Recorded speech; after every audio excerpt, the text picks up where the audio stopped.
Hey science teachers, welcome to Real Science Challenge. I'm Kent Louie, teaching science and broadcasting from beautiful Vancouver, Canada.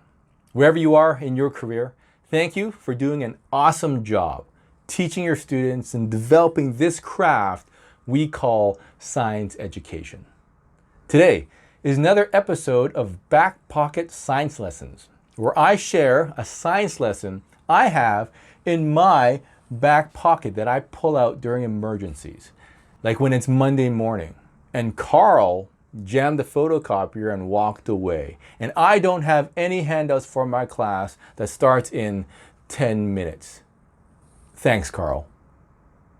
Today's back pocket science lesson is called the electronics duster dilemma. To do this, you'll need at least 2 balloons, a good set of lungs, and a bottle of duster. Now, if you've done this or plan to do this activity in your classroom, please let me know how it went in the comment section below. For all handouts, please go to realsciencechallenge.com EP8 and subscribe to our YouTube channel. Now, let's get started.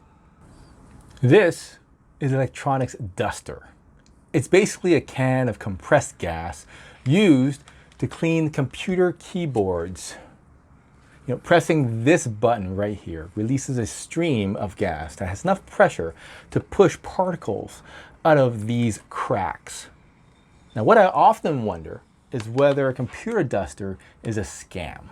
I mean, the ingredients on the side say difluoroethane, but how do I know that someone didn't just bottle air and sell it back to us? Now that would be an awesome scam though, wouldn't it? If someone just took my breath and bottled it into a can and you pay me $10 to spray this on your computer keyboards.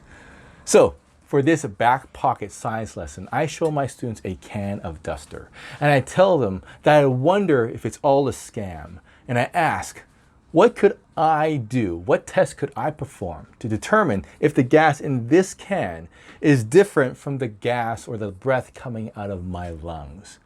Some students say, taste it or breathe it in, to which I think that's a stupid idea. But that's what I think. I don't actually tell the students that.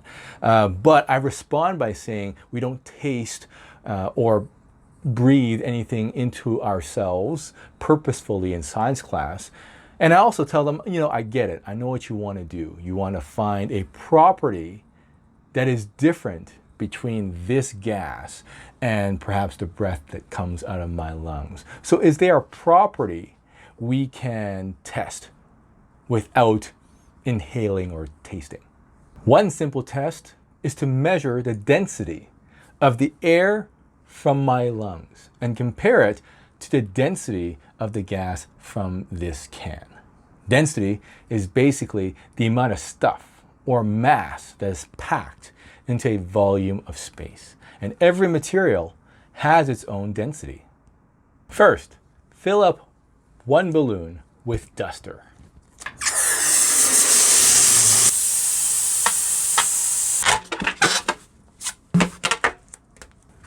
Darn balloons.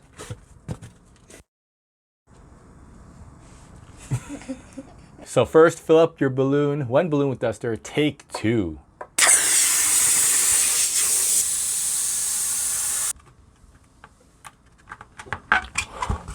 Perfect. Then, blow up a second balloon to approximately the same size as the first balloon.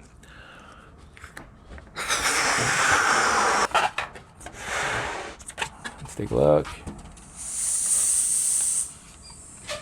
All right, it's about the same size. All right. Last thing we're going to do is we're going to write a symbol or a letter to show the differences. So this is my breath, big B for my breath, and this over here is the duster. So we'll write a big D for duster. We want the balloons to have the same size or volume, because then we can more easily compare any differences in density. If there's no difference in density between these balloons, then they will both feel and behave the same way. And therefore we can reasonably conclude that both balloons contain the same gas because both balloons have the same density. Now, there's a few things you can do to compare balloon densities. The simplest is to hold one in each hand, and you'll definitely feel a difference in mass. In fact, if you just kind of try to bounce one in each hand, you can kind of see that they're kind of different. One kind of bounces a little better than the other. Now, for a more precise measurement, you can, put it on a scale and find the mass. For a more dramatic presentation, you can drop them side by side for your students for them to compare the fall. Balloons of different densities will hit the ground at different times. So check it out. This is a duster. This is the balloon, the breath. Let's hold it side by side. 5, 4, 3, 2, 1. And they drop at different times. So as you can see, they have different masses and they have at the same volume, so they have different densities. And therefore, both balloons have different gases. So, I guess the duster is not just regular air that's been bottled after all. That's it for this episode known as the Electronics Duster Dilemma. Please subscribe to our YouTube channel and let me help you with your science teaching journey. Thanks for watching. And remember, the science everywhere, every day.